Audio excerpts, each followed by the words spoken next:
Okay, think about this for a second. A fake website, Right. but it looks exactly like an official government site.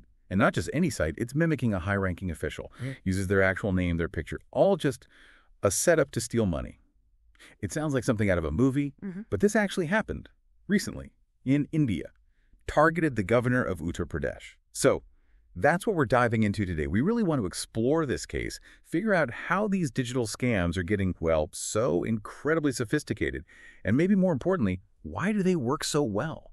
What does this tell us about, trust in institutions now that everything's moving online?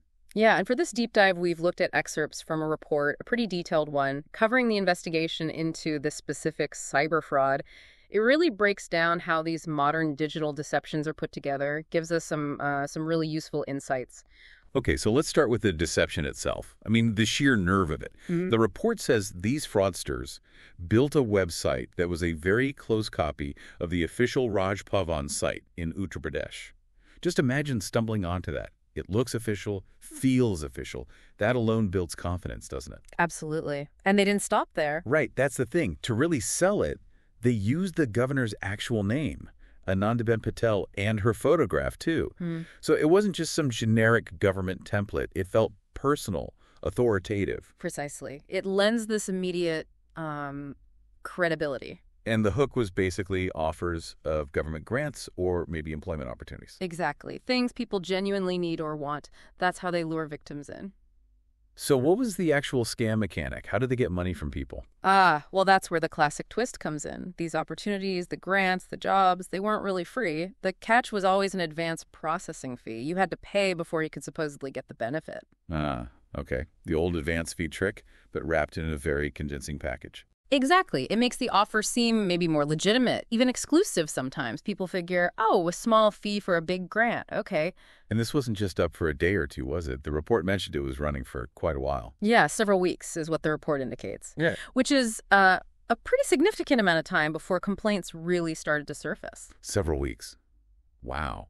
That means potentially quite a few people could have been caught out before alarm bells started ringing about these weird payment demands and, crucially, contacts that just vanished. Untraceable contacts. That's another key sign. So, okay, the complaints finally start coming in. The investigation gets going. What did they find when they started digging? Any surprises? Oh, definitely. This is where it gets technically quite interesting. The forensic analysis showed pretty quickly that the fake website wasn't hosted in India. It was on a foreign server. And importantly, they were using proxy masking techniques. Okay, proxy masking. For those of us not deep in cyber forensics, can you break that down a bit? What does that actually mean in practice? Sure. Think of it like sending a letter through a whole chain of different post offices in different cities before it reaches its final destination.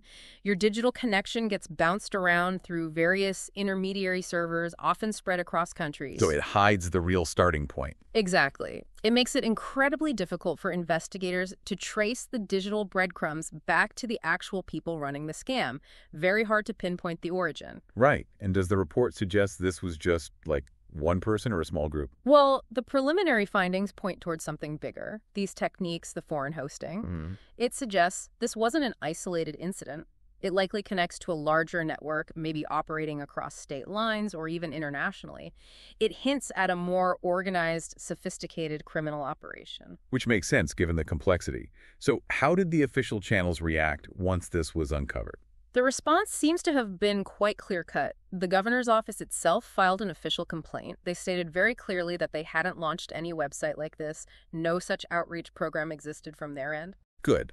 Important to shut that down officially. Absolutely. And because of the seriousness of impersonating a high official and the potential scale, it wasn't just treated as a local police matter. Key national agencies were brought in.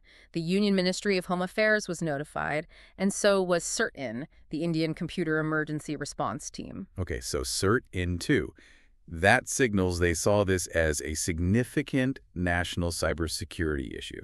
Definitely. It requires that level of expertise and coordination. So let's step back a bit from the technical side, the servers and proxies. Yeah. What's the bigger picture here? What's the sort of the real impact of this kind of fraud beyond the money lost? Well, the report really emphasizes this point.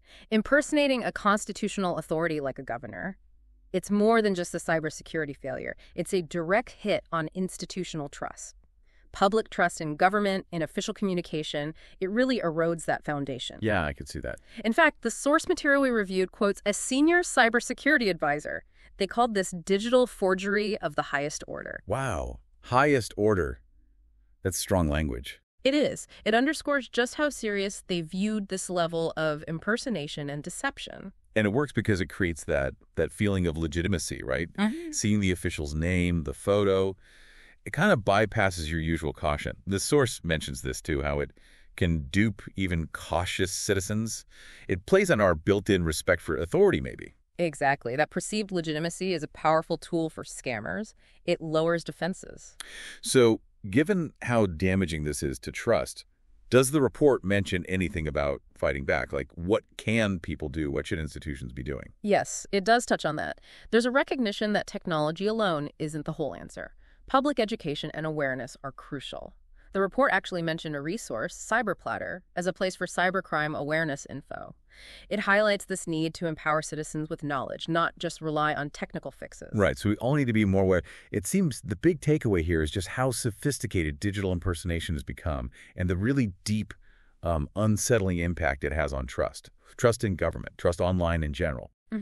It's a stark reminder of the challenges in our digital age. Definitely. And maybe this leaves us, and you listening, with a tricky question to think about. We live in a world where digital identities, even official-looking ones, can be faked quite convincingly. So how do we navigate that? How do we verify information, stay skeptical enough to protect ourselves, but without just becoming cynical about everything we see online? And perhaps even bigger picture. What does a breach like this, impersonating a governor, mean for our collective willingness to trust digital government services as they become more and more central to our lives? It's something we really need to grapple with.